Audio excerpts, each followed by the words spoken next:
Update. Am I the a-hole for not wanting to live with brother-in-law anymore? Original post. My husband, 32 male, and I have been married for 2 years. His dad and stepmom are going through an ugly divorce, so his half-brother, 17 male, has moved in with us to live for a year till he starts college. My husband loves his brother, treat him like a little kid and is overprotective of him. But I find brother-in-law's behavior obnoxious, and we are having too many arguments over this. He's been with us for only a month and a half, and I can't stand it, and I really don't think I can put up with it for a year. It started off with him making messes and throwing away leftovers. Since I do most of the cooking and cleaning, it was increasing my workload. My husband's list of chores have not increased by his presence, so he was dismissive of my complaints. Since husband wasn't saying anything, I tried telling him to pick up after himself. Brother-in-law retaliated by spanking my butt. Anytime I tell him to do something, he hits my butt hard and laughs. Husband told him to knock it off, but he keeps doing it, and husband treats it as if he's just playing around, no big deal. Not only is it very disrespectful, but it's really painful. After that, he started randomly picking me up and carrying me around. I am a little over 5 feet and 112 pounds, and he's a tall, stocky guy. I hate it, and husband just thinks he's goofing around and trying to be friends with me. I work from home, and the other day when it was just him and me in the house, he picked me up and ran with me to my bedroom and threw me on the bed. It really scared me, but he just laughed at me and left. And still husband thinks I am being dramatic by being scared by this.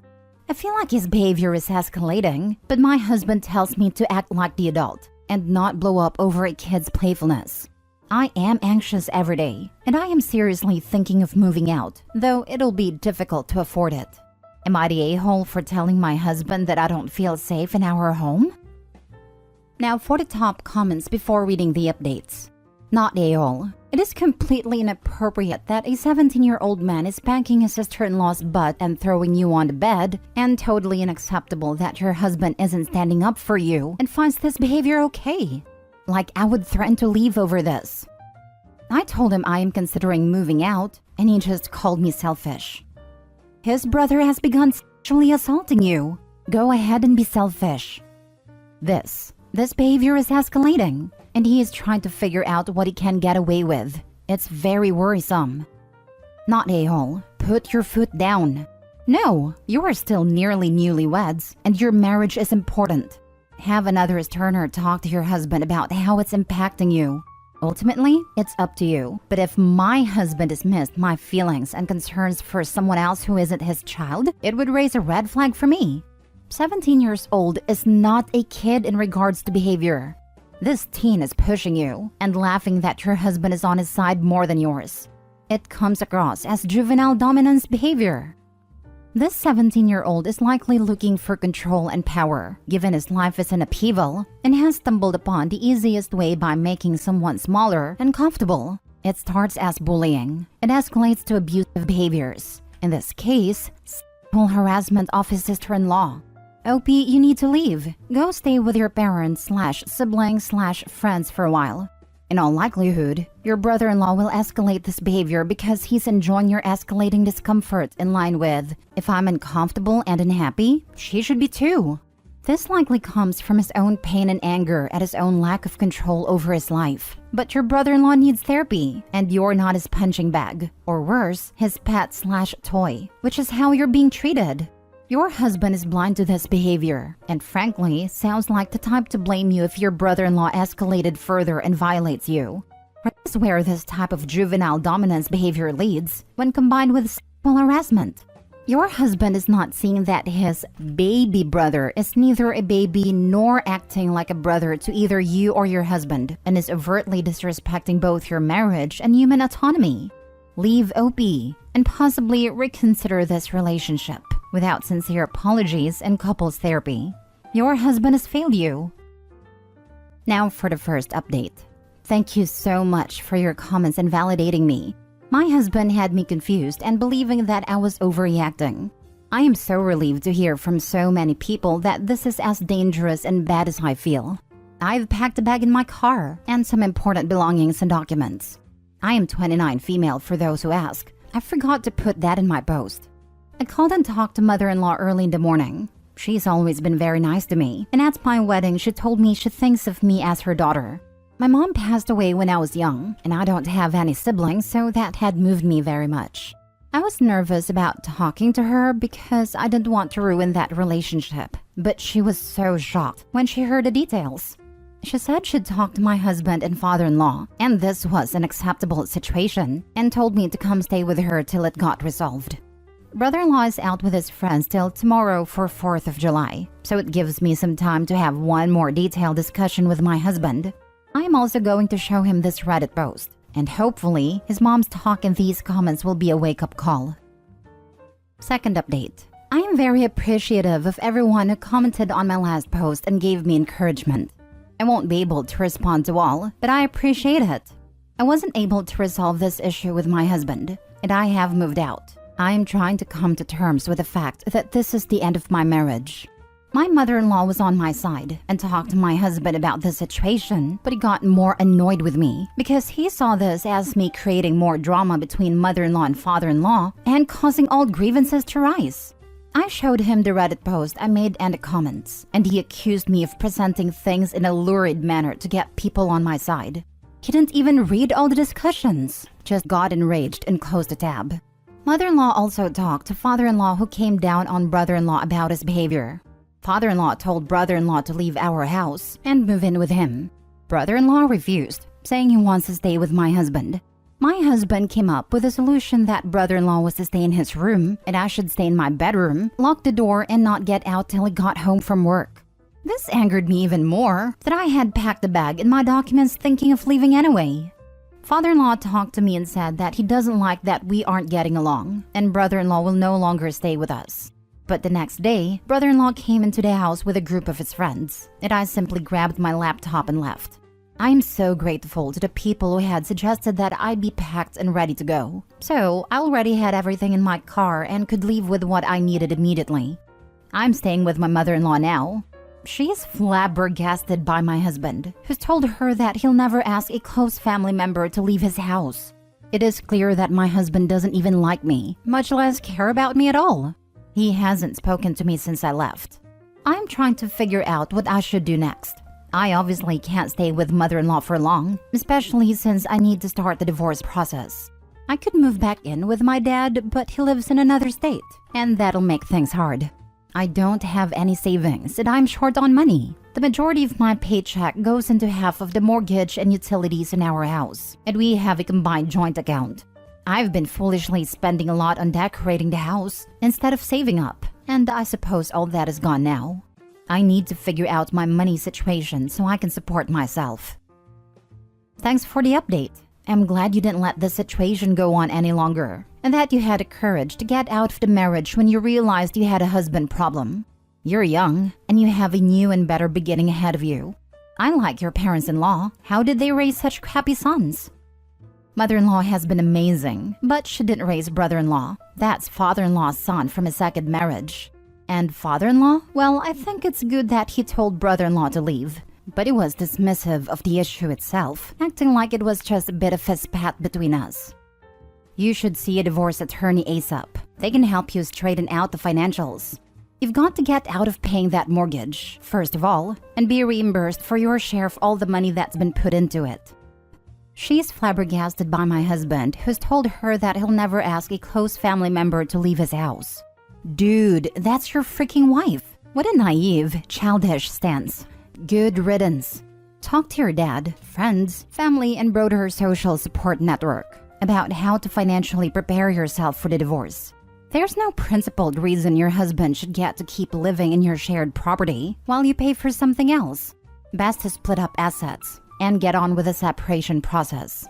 Also, allow yourself the time to grieve and be patient. Healing takes time, but you'll be far better off years from now. Yeah, that quote got me too. I mean, isn't the wife a close family member? He effectively asked her to leave. OP, you might want to look into a counselor or a therapist as you deal with separating. I recently learned about homosocial behavior, where men only consider men people and women property. Of course he chooses his brother's side because his brother is important to him, but his wife is just a possession whose opinions and feelings are irrelevant. I watched a similar thing go down recently. I was friends with a married couple. They had a guy friend move in, and the guy was absolutely horrific to the wife, to the point she was having panic attacks because of how he was speaking to her, and sucked up to the husband, like thanking the husband when the wife cooked dinner, all while the husband chose the guy's side every time, and tried to convince the wife she was crazy. They divorced within a year, and he still acted like she was property after she left, trying to get people to convince her to return to him as though she had no free will. Last story. Am I the a-hole for not allowing my parents to sleep in the same bed? I think you know where this is going, but there's no definitive answer on who's in the wrong. Also, for simplicity's sake, I'll be saying parents, but it is my mother and stepfather. My mother and stepdad have been together since I was little. So, I'm a 25-year-old woman with 2 older siblings, both male. When we were growing up, we were never allowed girlfriends or boyfriends to spend the night, which I felt was fair enough. When my brothers got to about 16, however, their girlfriends were allowed to spend nights, but they had to sleep in the spare room. Again, fair. That makes sense to me. I was always somewhat of a tomboy, so as you can imagine, teen boys didn't show much interest in me romantically, so I didn't get my first boyfriend until I was already 18. My parents wouldn't allow him to spend the night at all, despite us both being over 18. I wouldn't have minded if my brothers had been held to that standard, but I felt as if they were favored over me. It isn't even because they disliked my boyfriend at the time either. Everyone seemed to love him. That relationship didn't last more than 6-ish months, so I dropped it after a while. I got with my now fiancé when I was 22, and we've been engaged for a year. We're getting married in only a few months. Still, just like every time before, my parents wouldn't allow him to spend the nights until a few months after we got engaged, after I brought it up to them. It wasn't a conflict, but they knew I was irritated and allowed him to start using the spare room. We moved in together not long after, so it didn't really matter. Now, I may be an a-hole. My mother asked about wedding planning, the first time she even contacted me since the move, and I told her I still had a lot to sort out, but I was getting through it. And she practically insisted on coming up to me and having a week of mother-daughter bonding time where she could help me with wedding planning. My fiancé isn't a very social person and is happy to be the moneybags behind my wedding decisions. He just likes to give little opinions, and I'm sure to include them when he does. My parents arrived, and we spent the first day going out to dinner. I'd like to point out that the two aren't married and are steadfast that they won't be getting married again. Both of them divorced already. My stepdad twice. So, as the night was slowing down, they asked to be shown to their room. I directed my mother to one guest room and my stepfather to another. We have a 3-bedroom with no kids yet, so we have the space. My mother said that there was plenty of room and one for them both, and instructed my stepdad to come in with her. I explained that just like she told me, it was my house, and I didn't want them sharing a bed in my house. I basically repeated word for word what she would tell me when I'd complain about my brothers getting better treatment than me when it came to their partner. I told her that actually, they were in the same position I was in, because neither of us were married. She tried saying it was different, because they had been together for almost 20 years. I told them that it didn't matter, because this is my house, and my decision is final. Just like how my mother would shut down any discussions about it back then. I was sure to mention how my brothers were allowed their partners and I wasn't, but she claimed I was making it up. They stayed the night and left for home the next day, which I preferred because I was happy wedding planning on my own, and I haven't heard from them since. My grandmother is called to tell me off for it though, so I'm wondering if I am in the wrong? Am I the a-hole? Added because a lot of people are confused. At my mother's house, we were not allowed to ever sleep in the same bed, ever. Only months after we got engaged did my mother allow him to sleep in a spare room. Also, I said I don't mind the rules they have. It's their home, but it was the double standard for me. I had to wait until 25 to have my fiancé stay at my house, when my brothers could have whoever they wanted from 16. We were engaged by the time they let him. I was no longer a child. And it's not like I've been holding on to resentment for years after it stopped, as some misguided people claim. It was just months ago that it ended. Also, my intention was never to make them sleep the whole week separately. It was initially a, now the power is in my hands. Do you see the error of your ways? If they did, we could have moved on and laughed about it. and they would have slept in the same bed. Because they didn't and doubled down and started getting aggressive with me, claiming I was making things up, I stuck to it. I know I'm being a-holy, but am I the a-hole in the situation I'm in? Now for the comments. Not a-hole. They aren't even engaged. They're just boyfriend-girlfriend. Maybe if they get married, you can revisit this issue. You're the a-hole, but with a huge twist here. I absolutely love it. I think you already know that you're an a-hole on this one, you sly doggy. I hope your marriage is an awesome one. This might be the best AITA I've read in the short time I've been here. This would be a good one for r/malicious compliance too. I don't think I'd call you an a-hole. After all, you're treating them in exactly the way they treated you, and what's good for the goose and all that. Bottom line is that, as you say, your house, your rules. And if you choose to make them abide by the same rules you had to, even if it's petty, that's your choice. This is another. Parents being stupid. I can do whatever I want. Parents on deathbed. Why don't my children want to visit me? OP is petty AF, and I'm here for it.